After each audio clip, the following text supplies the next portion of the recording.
नमस्कार. मराठी भगवद्गीता कोर्समध्ये आपल्या सर्वांचं पुन्हा एकदा स्वागत. आत्तापर्यंत आपण पहिल्या अध्यायातील 19 श्लोकांची चर्चा केलेली आहे. आज आपण 20व्या श्लोकाची चर्चा करणार आहोत.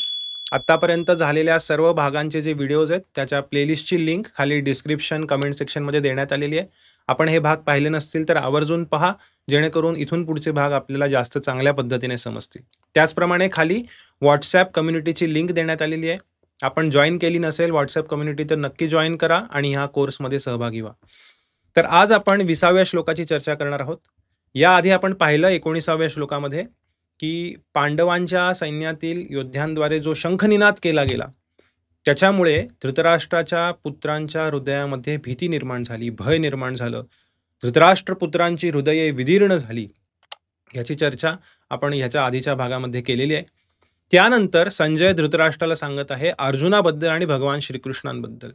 तर हा 20वा श्लोक पुढील प्रमाणे आहे. अथ व्यवस्थितान दृष्ट्वा धार्तराष्ट्रान कपिध्वजः प्रवृत्ते शस्त्रसंपाते धनुरुद्यम्य पांडवः ऋषिकेशं तदा वाक्यम इदमाह महीपते. या श्लोकाचा शब्दशः अर्थ पुढील प्रमाणे आहे. आपण हा वाचणार नाहीये, ज्यांना वाचायचा आहे ते पॉज करून वाचू शकता. या श्लोकाचा मराठीमध्ये अर्थ, हनुमानाचे चिन्ह असलेल्या ध्वजाच्या रथावर आरूढ असलेला पांडुपुत्र अर्जुन त्यावेळी धनुष्य हाती घेऊन बाण सोडण्यास सज्ज झाला. हे राजन, व्यूहरचनेतील धृतराष्ट्रपुत्रांकडे पाहून अर्जुन भगवान श्रीकृष्णांना पुढील प्रमाणे म्हणाला. तिथे संजय धृतराष्ट्राशी बोलत आहे, त्याला महीपते, हे राजन, हे पृथ्वीपती. मागच्याही श्लोकामध्ये त्याला पृथ्वीपते म्हणून संबोधलं होतं संजय आणि धृतराष्ट्राला. तर या श्लोकामध्ये ते सांगत आहेत की अर्जुनाच्या रथावरची जो ध्वज आहे त्याच्यावरती हनुमानाचे चिन्ह आहे आणि असा पांडुपुत्र अर्जुन अशा रथावर आरूढ झालेला धनुष्य बाण हाती घेऊन सज्ज झाला आणि भगवान श्रीकृष्णांना पुढील वाक्य म्हणाला. तदा वाक्यम इदम आह. हे वाक्य पुढील प्रमाणे तो भगवान श्रीकृष्णांना अर्जुन म्हणाला. तर अर्जुन भगवान श्रीकृष्णांना काय म्हणाला याची चर्चा पुढच्या श्लोकामध्ये होणार आहे. तर या श्लोकामध्ये आपण पाहतोय काही महत्वाचे शब्द आहेत. व्यवस्थितान धार्तराष्ट्रान दृष्ट्वा, म्हणजे युद्धासाठी धृतराष्ट्राचे पुत्र तयार होते आणि समोर उभे होते शस्त्र घेऊन, वेगवेगळी व्यूहरचना करून, आणि त्यांना पाहून, दृष्ट्वा, त्यांना पाहून अर्जुनाची काय परिस्थिती आहे. प्रवृत्ते शस्त्र संपाते. आता युद्ध चालूच होणार होतं अशा क्षणी अर्जुनाने काय केलं. धनुरुद्यम्य. अर्जुनही हातामध्ये धनुष्य आणि बाण घेऊन युद्धासाठी तयार झाला. कारण धृतराष्ट्राच्या पुत्रांप्रती भयानक चीड सर्व पांडवांच्या मनामध्ये होती. ज्या पद्धतीने छळ कपट करून त्यांना वनवासात पाठवलं गेलं, द्रौपदीचं वस्त्रहरण करण्याचा प्रयत्न झाला आणि अनेक वेळा त्यांना जीवे मारण्याचा प्रयत्न झाला. अधर्माच्या वाटेवरती हे धृतराष्ट्रपुत्र जीवन जगत होते आणि खास करून पांडवांना त्रास देण्याचे अनेक प्रयत्न झाले होते आणि विशेष करून द्रौपदीचा जो अपमान झाला त्याची भयानक चीड सर्व पांडवांच्या मनामध्ये खचितच होती. तर त्यामुळे धृतराष्ट्राच्या पुत्रांप्रती चीड भयानक ही अर्जुनाच्या मनामध्येही होती. त्यांना त्यांच्या पापाची शिक्षा देण्याची तीव्र इच्छाही होती आणि म्हणून अर्जुन युद्ध करण्यास तयार आहे. धनुष्य हातात घेऊन उभा राहिलेला आहे आणि प्रवृत्ते शस्त्र संपाते. आता शस्त्रसंपात होणारच होता, आता युद्ध सुरू होणारच होतं. असं निर्णायक क्षण युद्ध सुरू होण्याचा हा आहे आणि अर्जुन हातात धनुष्य घेऊन त्या धृतराष्ट्रपुत्रांकडे पाहून भगवान श्रीकृष्णांना पुढील वाक्य म्हणाला. असं इथे संजय धृतराष्ट्राला सांगत आहे. इथे अर्जुनासाठी 2 शब्द वापरण्यात आलेले आहेत, कपिध्वजः आणि पांडवः. कारण धृतराष्ट्राने प्रश्न विचारला होता की मामका पांडवाश्चैव. लक्षात घ्या, पहिला प्रश्न जो धृतराष्ट्राने विचारलेला आहे संजयाला की धर्मक्षेत्रे कुरुक्षेत्रे समवेता युयुत्सवः मामका पांडवाश्चैव किम कुर्वत. माझ्या आणि पांडूच्या पुत्रांनी काय केलं. त्या प्रश्नाचं उत्तर म्हणजे अख्खी भगवद्गीता आहे.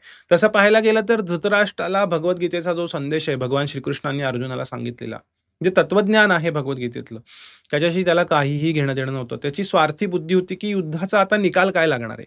त्याच्यात त्याला रस होता. त्याला भगवान श्रीकृष्णांनी दिलेल्या आध्यात्मिक ज्ञानामध्ये बिलकुल रस नव्हता. पण संजयाने ती एक संधी साधून, की आता तुला ऐकायचंय ना, मग आता सगळंच ऐक धृतराष्ट्र. कारण तुझी बुद्धी एवढी खालच्या थराला गेलेली आहे. तू तुझ्या दुष्ट मुलांच्या कृत्यांना थांबवू शकत नाहीयेस, तुझ्याकडे शक्ती असून. त्यामुळे तुलाही या ज्ञानाची गरज आहे. त्यामुळे त्या प्रश्नाचं उत्तर म्हणजे अख्खी भगवद्गीता आहे. आणि आता तू विचारलंस ना, की तुझ्या पुत्रांनी काय केलं? तर तुझ्या पुत्रांची हृदय विदीर्ण झाली. आणि अर्जुनाचं काय? पांडवांनी काय केलं? तर पांडवानां धनंजयः. पांडवांमध्ये मी धनंजय असं भगवान श्रीकृष्ण पुढे म्हणतात. म्हणजे बाकीचे पांडव त्यांना प्रिय आहेत, पण त्यातल्या त्यात अर्जुनाशी त्यांचं जास्त सख्य आहे, त्यांचा मित्र आहे. त्यामुळे पांडवांची जेव्हा चर्चा होते, तेव्हा भगवद्गीतेमध्ये संजय अर्जुनाचं वर्णन करतात. आणि मग हा पांडव भगवान श्रीकृष्णांना पुढील प्रमाणे वाक्य बोलला, असं संजय धृतराष्ट्राला सांगत आहेत. आणि दुसरं विशेषण अर्जुनासाठी वापरलेलं आहे कपिध्वज. खूप महत्वाचं विशेषण आहे. इथे भगवान श्रीकृष्ण अर्जुनाला भगवद्गीता सांगण्यास सुरू करण्याआधी एका महान भक्ताचं वर्णन आहे. ते म्हणजे हनुमानांचं वर्णन आहे. कपिध्वज, अर्जुनाच्या रथावरती जो ध्वज आहे त्याच्यावरती हनुमानांचं चिन्ह आहे. आणि असं वर्णन आहे की हनुमान साक्षात त्या रथावरती आरूढ होते. कारण हनुमान हे चिरंजीव आहेत. ते काही मृत्यू पावलेले नाही आहेत. त्यांचं या पृथ्वीवरचं अस्तित्व अजूनही इथे आहे. सप्त चिरंजीवांपैकी एक आहे. गंधमादन पर्वतावरती हिमालयामध्ये हनुमान निवास करतात अजूनही. आणि या सप्त चिरंजीवांचं वर्णन शास्त्रांमध्ये करण्यात आलेलं आहे. अश्वत्थामा बलिर्व्यासो हनुमांश्च विभीषणः कृपः परशुरामश्च सप्तएते चिरजीविनः. तर हे 7 जण चिरंजीव आहेत. अश्वत्थामा, बली, व्यासदेव, हनुमान, विभीषण, कृपः म्हणजे कृपाचार्य, जे महाभारताच्या युद्धामध्ये होते, कौरवांच्या बाजूने लढत होते, परशुराम आणि परशुराम, 7 हे 7 सप्त चिरंजीव. तर यापैकी चिरंजीव म्हणजे ते अमर नाही आहेत, हे आपण लक्षात घेतलं पाहिजे. चिरंजीव म्हणजे चिरंजीव, त्यांच्या जीवनाचा काळ हा खूप मोठा आहे. भौतिक स्तरावरचं जे जीवन आहे त्यांचं, आध्यात्मिकरित्या तर सर्वच अमर आहेत. आपल्या कुणालाही मृत्यू येत नाही, फक्त शरीर बदलतं आत्म्याचं. ज्याप्रमाणे आपण ड्रेस बदलतो, ज्याप्रमाणे आपण गाडी बदलतो, सायकलवरून उतरून टू व्हीलरवर बसतो, टू व्हीलरवर उतरून कारमध्ये बसतो, कारवरून विमानात बसतो, त्याचप्रमाणे आत्मा शरीर बदलत जातो. मरण हे आत्म्यालाही नाही आहे. पण ह्या सप्त चिरंजीवांचं जे भौतिक शरीर आहे तेही अजून अस्तित्वात आहे आणि त्यांचं आयुष्य खूप मोठं आहे. तर ह्यापैकी जो अश्वत्थामा आहे, त्यानंतर व्यासदेव आणि कृपाचार्य, हे तिघं हे कलियुग संपेपर्यंत या शरीरात राहणार आहेत. आत्ताचं सध्याचं जे कलियुग चालू आहे ते संपेपर्यंत हे तिघं राहणार आहेत. त्यानंतर पुढचे 2 जे आहेत ते म्हणजे विभीषण आणि बली, हे 2 जण आहेत. हे सध्याचं मन्वंतर जे चालू आहे ते संपेपर्यंत राहणार आहेत. कारण बली महाराज पुढच्या मन्वंतरामध्ये इंद्र बनणार आहेत. आता ते सुतल लोकामध्ये राहत आहेत. वामनदेवाने त्यांना खाली दाबलं आणि सुतल लोकात पाठवलं. तर हे मन्वंतर संपल्यानंतर, एक मन्वंतर म्हणजे 71 दिव्य युग, म्हणजे चतुर्युग जे आहेत, सत्य, त्रेता, द्वापार आणि कली, असे 71 सायकल जेव्हा पूर्ण होतात तेव्हा एक मन्वंतर होतं. आता 28वां सायकल चालू आहे. त्या 28व्या सायकलमधलं 4थं युग चालू आहे. अशी आवर्तनं होत राहतात 4 युगांची. अशी 71 आवर्तनं झाल्यानंतर, म्हणजे आता 28वां चालू आहे, अजून 28, 71 - 28 किती होतात? 43 जवळपास. तर 43 आवर्तनानंतर अशी 4 युगांची एक आवर्तन 43,20,000 वर्षांचं आहे. तर अशी 43 आवर्तनं झाल्यानंतर बली आणि विभीषण हे सध्याचं शरीर सोडून पुढच्या शरीरामध्ये प्रवेश करतील. तेवढं त्यांचं आयुष्य आहे. आणि ह्या तिघांचं कलियुग संपेपर्यंत, अश्वत्थामा, त्यानंतर व्यासदेव आणि कृपाचार्य, आणि हनुमान आणि परशुराम, हे पूर्ण हा ब्रह्मदेवाचा दिवस संपेपर्यंत त्यांचं आयुष्य आहे, असं शास्त्रांमध्ये वर्णन आहे, प्रलय होईपर्यंत. त्यामुळे हे सप्त चिरंजीव आहेत जे अजूनही या पृथ्वीवरती आहेत. आणि हनुमान यांचं वर्णन आहे ते गंधमादन पर्वतामध्ये, हिमालयामध्ये ते निवास करतात. याची चर्चा महाभारतामध्ये सुद्धा आहे. आणि हनुमानजींचं पांडवांवरती खूप प्रेम होतं. त्या प्रेमाखातरच ते अर्जुनाच्या ध्वजावरती हनुमानाच्या चिन्हाने तिथे उपस्थित होते, स्वतः हनुमानजी. आणि याची जी खात्री आपल्याला होते ती महाभारतामध्ये, जिथे हनुमान आणि भीम यांच्या भेटीचं वर्णन आहे. अनेक अध्यायांमध्ये माझ्या मते 4-5 अध्यायांमध्ये वनपर्वामध्ये जेव्हा भीम हे एक विशेष प्रकारचं फूल द्रौपदीसाठी आणण्यासाठी हिमालयामध्ये गेले होते. तर हिमालयामध्ये असताना तिथे एका वाऱ्याची झुळूक आली मोठी आणि त्याद्वारे एक सुंदर कमलासमान एक पुष्प, ज्याला सौगंधिक असं नाव दिलेलं आहे महाभारतामध्ये. अतिशय खूप सुंदर सुगंध असलेलं असं हे 1000 पाकळ्यांचं असं एक पुष्प तिथे येऊन पडलं द्रौपदीपाशी आणि तिने पाहिलं आणि तिने जेव्हा त्याचा वास घेतला, तो सुवास त्याचा अनुभव घेतल्यानंतर द्रौपदीने भीमाला विनंती केली, की "मला अशी फुलं अजून हवी आहेत आणि हे फूल ज्या दिशेनं आलं त्या दिशेला जाऊन कृपया अशी फुलं माझ्यासाठी घेऊन या तुम्ही." अशी विनंती द्रौपदीने तिच्या पती भीमसेनाला केली. तेव्हा पत्नीवरचे जे प्रेम होतं आणि तिच्यासाठी ते फूल आणण्यासाठी भीम हिमालयामध्ये पर्वतरांगा तुडवत त्याच्या शक्तीचंही वर्णन आहे भीमाचं. जाता-जाता असंच म्हणजे शक्ती प्रदर्शन करत झाडं उपटत आणि हत्ती, सिंह, वाघ यांना घाबरवून सोडत भीम असा पुढे वनामध्ये उंच हिमालयाच्या डोंगर रांगांमध्ये चालला होता. आणि तेव्हा पुढे गेल्यानंतर तिथे वर्णन आहे, की एक कर्दली वन किंवा केळ्यांचं मोठं वन, तिथे केळी लावली होती खूप सारी. प्रचंड मोठं वन होतं आणि त्या वनामध्ये तिथे भीम काही वेळ त्याने विश्रांती घेतली आणि पुढे गेल्यानंतर तिथे हनुमान आणि भीम यांच्या भेटीचं वर्णन आहे महाभारतामध्ये. आणि हनुमान तिथे भीमसेनाचं गर्वहरण करण्यासाठी आणि त्यांना उपदेश देण्यासाठी, कारण त्यांचे छोटे बंधू आहेत, दोघंही वायूचे पुत्र आहेत.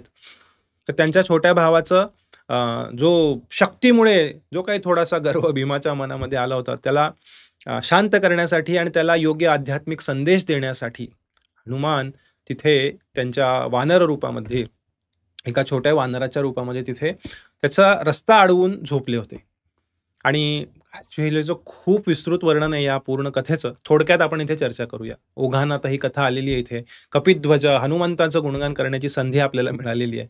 तर हनुमान तिथे झोपायचं नाटक करून त्या रस्त्यावरती आडवे पहुडले होते आणि भीम तिथे आला आणि त्याने पाहिलं की हा वानर इथे झोपलेला आहे. तेव्हा भीमाने त्या वानराला सांगितलं, "माझा रस्ता सोडा, बाजूला व्हा. मला इथनं पुढं जायचं आहे वरती." तेव्हा ते वानर म्हणाले, की "इथून पुढे जाऊ नका. हा रस्ता योग्य नाही आहे मनुष्यांना जाण्यासाठी. इथे पुढे खूप सारे कठीण मार्ग आहेत आणि खूप स्वर्गाचा जाणारा रस्ता इथून पुढे जातो," वगैरे, वगैरे अशी चर्चा त्यांच्यामध्ये होते. आणि तेव्हा हनुमान त्यांना पूर्णपणे नकार देतात, की "नका जाऊ तुम्ही पुढे." भीम त्यांना म्हणतो, "माझ्या वाटेत येऊ नका, नाहीतर परिणाम वाईट होतील." तेव्हा हनुमान म्हणाला, "ठीक आहे, चिडू नका. मी आता खूप म्हातारा झालेलो आहे, माझ्या अंगात शक्ती नाही आहे. त्यामुळे माझी शेपूट जी रस्त्यात आडवी आलेली आहे शेपटी, ती शेपटी तुम्ही उचलून बाजूला करा आणि तुम्ही पुढे जा." तेव्हा भीमाला आला राग. तो म्हणला, "एवढा कसा हा वानर एवढा असा उर्मटपणे बोलतोय माझ्याशी. आता ह्याची शेपटी उचलून ह्याला फिरवून ह्याला आदळतोच एका ठिकाणी मी." त्यामुळे भीमाने असं म्हणून एका हाताने ती शेपटी उचलण्याचा प्रयत्न केला हनुमंतांची. त्याला काही ती शेपटी उचलता नाही आली. त्याला विश्वास बसेना. मोठी-मोठी झाडं, शेकडो फूट उंच झाडं अशी लीलया उचलणारा भीम, उपटून टाकणारा भीम, त्याला एका छोट्या वानराची शेपटी उचलता येत नाहीये. त्याला विश्वास नाही बसला. त्याने दोन्ही हातांनी प्रयत्न केले. पूर्ण जीवानिशी सगळं बळ लावून भीमसेन ती शेपटी उचलण्याचा प्रयत्न करत होते. पण खूप वेळा प्रयत्न करूनही घामाच्या धारा लागल्या. असं वर्णन आहे, की त्यांची भुवया त्यांच्या तोंडापर्यंत आल्या. म्हणजे एवढं शक्ती जेव्हा आपण लावतो, तेव्हा अशी भुवई आपली दाबली जाते. असं वर्णन आहे महाभारतामध्ये. त्यामुळे एवढी शक्ती लावूनही भीमाला हनुमंताची शेपूट काही 1 इंच सुद्धा हलवता आली नाही. तेव्हा भीमसेनाला समजलं, की हे सर्वसाधारण व्यक्तिमत्व नाहीये. अतिशय नम्र होऊन, छोटंसं तोंड करून ते हनुमंतांपाशी गेले आणि म्हणाले, "मला माफ करा. तुम्ही कोण आहात? तुमचा परिचय द्या. माझ्याकडनं खूप मोठी चूक झाली," वगैरे, वगैरे, वगैरे, वगैरे. तेव्हा हनुमान त्यांनी स्मितहास्य केलं आणि तेव्हा त्यांची ओळख सांगितली भीमसेनाला, की "मी केसरी पुत्र, तुझा मोठा भाऊ हनुमान आहे." आणि मग महाभारतात रामायणाचं वर्णन केलं हनुमंतांनी, की कशा पद्धतीने मी प्रभू रामचंद्रांची सेवा केली होती त्रेतायुगामध्ये आणि अतिशय उत्कंठतेने, अतिशय खूप गदगद होऊन प्रभू रामचंद्रांची केलेली सेवा, प्रभू रामचंद्रांसोबत घालवलेला काळ त्रेतायुगामधला, त्याचं वर्णन खूप सुंदररित्या हनुमंत तिथे भीमसेनासमोर करतात. भीम त्यांना म्हणतात, "अहो, तुम्ही एवढे शक्तिशाली होते, तर तिथे जाऊन त्या रावणाचा चुराडा तुम्हीच करायला पाहिजे होता." अशी त्यांच्यात खूप सुंदर वार्तालाप सुद्धा आहे. हनुमान म्हणतात, "हो, तो रावण माझ्यासमोर काय होता? मी त्याला कधीही नष्ट करू शकलो असतो. पण सीतामातेची इच्छा होती, की प्रभू रामचंद्रांनी येऊन त्यांची सुटका करावी." तो त्यांचा पुरुषार्थ होता. मर्यादा पुरुषोत्तम रूपात प्रभू रामचंद्र माझे भगवान विष्णू प्रकट झाले होते. तर अशी चर्चा झाल्यानंतर अ, हनुमानजी भीमसेनाला सांगतात पुढे जाण्याचा रस्ता वगैरे सर्व सांगून. आणि तेव्हा शेवटी भीमसेन म्हणतात, की "मला तुमचं ते रूप पाहायचंय. एवढं मोठं तुम्ही ज्या रूपाने समुद्र पार करून लंकेमध्ये तुम्ही गेला होतात. सीतामातेला प्रभू रामचंद्रांचा संदेश घेऊन सीतामातेला भेटण्यासाठी." तेव्हा हनुमानांनी ते रूप दाखवण्यास नकार दिला. पण तरीही भीमसेनाने अनेक विनंत्या केल्यानंतर हनुमंताने ते महाभयानक रुद्र असं मोठंच्या मोठं रूप अ, त्या भीमसेनासमोर प्रकट केलं.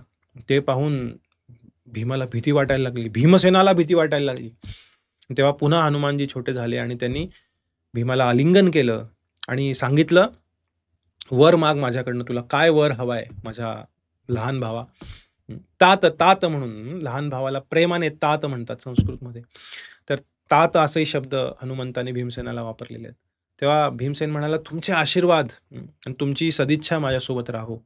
हनुमान म्हणाले, "ती तर कायमच आहे. पण मी तुला जर इच्छा असेल तर आत्ता त्या दुर्योधनाला मी जाऊन ठेचून टाकतो सर्व धृतराष्ट्राच्या पुत्रांना. आत्ताच्या आत्ता त्यांचा सर्वनाश करतो.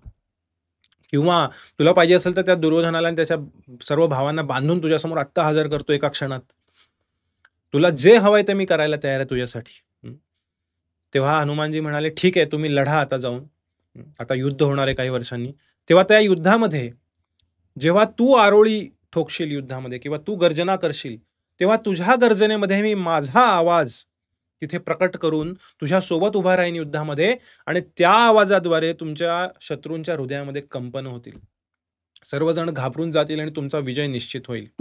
त्यामुळे जेव्हा-जेव्हा तू गर्जना करशील युद्धामध्ये, तेव्हा त्या गर्जनेसोबत मी सुद्धा गर्जना करेन. असा आशीर्वाद हनुमंतांनी भीमसेनाला दिला. आणि असंही म्हणाले, की तुमच्या विजयध्वजावर मी स्वतः तिथे आरूढ होईन. ज्याची चर्चा या श्लोकामध्ये आहे. कपिध्वज अर्जुनाचं नाव आहे. तर त्या अर्जुनाच्या रथावरती हनुमानजी स्वतः उपस्थित होते. त्या चिन्हाच्या रूपाने. पण अर्जुनाला आणि भीमसेनाला आणि सर्व पांडवांकडील योद्ध्यांना एक खूप मोठं पाठबळ, खूप मोठी एक प्रेरणा देण्यासाठी धर्माच्या बाजूने ते लढत होते. भगवंतांच्या प्रसन्नतेसाठी लढत होते. त्यामुळे अर्जुनासोबत प्रभू रामचंद्रही होते. भगवान श्रीकृष्ण स्वतः प्रभू रामचंद्र आहेत आणि हनुमंतही होते भगवंतांचे महान भक्त. असे दोघेही अर्जुनाच्या रथावरती आरूढ होते. त्यामुळे हेही पांडवांच्या विजयाचं एक लक्षण आहे. ते आधीच प्रकट होतंय भगवद्गीतेमध्ये. जसं धार्तराष्ट्रांची हृदये विदीर्ण झाली, तसं इथे साक्षात हनुमान रथावरती उपस्थित आहेत. मग त्यांच्या विजयामध्ये कुठलं प्रश्न येतो त्याच्यामध्ये? त्यांचा विजय निश्चित आहे. जशी भीमसेनांची हनुमानासोबत भेट झाली, तशीच अर्जुनाचीही हनुमानासोबत भेट झाल्याची एक लोककथा आहे. ही कुठल्याही पुराणिक शास्त्रांमध्ये नाहीये, पण नंतर जी लिहिली गेली, त्या शास्त्रांवर आधारित काही कथा लिहिल्या गेल्या. ते एक लोककथा आहे. जिथे रामेश्वरम इथे जेव्हा अर्जुन गेले होते, तेव्हा तिथे त्यांना एक वानर छोटासा भेटला आणि तेव्हा चर्चा करता करता अर्जुन म्हणाले, की हे प्रभू रामचंद्रांनी वानरांसोबत दगडं टाकून समुद्रामध्ये कशासाठी हा सेतू बनवला? त्यांच्याकडे धनुष्य होता, बाण होता. अर्जुन कारण धनुष्यबाणामध्ये तरबेज खूप सारी शक्ती त्याच्याकडे होती. धनुष्यबाण चालवण्यामध्ये वेगवेगळी दिव्य अस्त्र होती. तेव्हा अर्जुन म्हणाले, "एक बाण मारला असता प्रभू रामचंद्रांनी तर बाणाचा सेतू बनला असता. तर एवढं सगळे वानर जमा करून, एवढी सगळी दगडं टाकून, एवढा मोठा सेतू बनवण्याची काय गरज होती?" तेव्हा तिथे जो वानर होता उपस्थित, छोटासा वानर, तो म्हणाला अर्जुनाला, "नाही, नाही, नाही, नाही. ह्या बाणाच्या सेतूवरनं आमच्यासारखे मोठे-मोठे वानर जाणार? तो तर सेतू असाच तुटून जाईल. बाणाचा सेतू थोडी टिकणार आहे आमच्या वजनाने." अर्जुनाला वाईट वाटलं. तो म्हणाला, थोडा राग आला. तो म्हणाला, "अच्छा, बाणाच्या सेतूवर वानर नाही चालू शकत? अरे, एवढा दणकट सेतू बनू शकतो बाणाचा. दिव्य अस्त्र आहेत. त्याद्वारे तुम्ही जर पाण्यात बाण मारला तर ते असे लाखो बाण तयार होऊन त्याचा सेतू बनू शकतो." तेव्हा तो वानर म्हणाला, "ठीक आहे, बघूया तुम्हाला जर अशी शक्ती असेल तुमच्याकडे तर बघा प्रयत्न करून. कोण जिंकतंय बघू." तेव्हा मग अर्जुनाने एक बाण मारला तिथे समुद्रावरती रामेश्वरममध्ये. त्या बाणांचा एक सेतू तयार झाला तिथे आणि ह्या वानराने त्या बाणाच्या सेतूवर पाय ठेवल्या ठेवल्या तो सेतू तुटून गेला. अर्जुनाला विश्वास बसेना, असं कसं होऊ शकतं? तेव्हा अर्जुनने पुन्हा बाण मारला, पुन्हा सेतू बनवला, पुन्हा त्या वानराने पाय ठेवला, पुन्हा सेतू तुटला. असं अनेक वेळा झाल्यानंतर अर्जुनाला काही समजेना आता काय करायचं. तेव्हा त्याने भगवान श्रीकृष्णांना प्रार्थना केली, की असं का होतंय? आणि तेव्हा अर्जुनाने पुन्हा बाण घेतला आणि तो बाण मारत असतानाच ॲक्चुअली त्यांच्यामध्ये एक काय म्हणता येईल त्याला शर्यत लागली होती, की जर हा बाणाचा सेतू टिकला नाही तर अर्जुन हा आत्महत्या करेल. त्याचं जीवन संपवून टाकेन. हां, आता मला आठवलं. तर त्याचं जीवन संपवून टाकण्याची प्रतिज्ञा घेतली होती अर्जुनाने, जर सेतू तुटला तर. आणि आता अर्जुन चालला होता त्याचा जीव द्यायला. तेव्हा तिथे एक लहान छोट्याशा बालकाच्या रूपामध्ये साक्षात भगवान प्रभू रामचंद्र, भगवान श्रीकृष्ण, भगवान विष्णू तिथे प्रकट झाले आणि म्हणाले अर्जुनाला, "अरे थांब, थांब, थांब, थांब. काय झालं?" म्हणलं, "आमच्यात अशी शर्यत लागली होती, पैज लागली होती.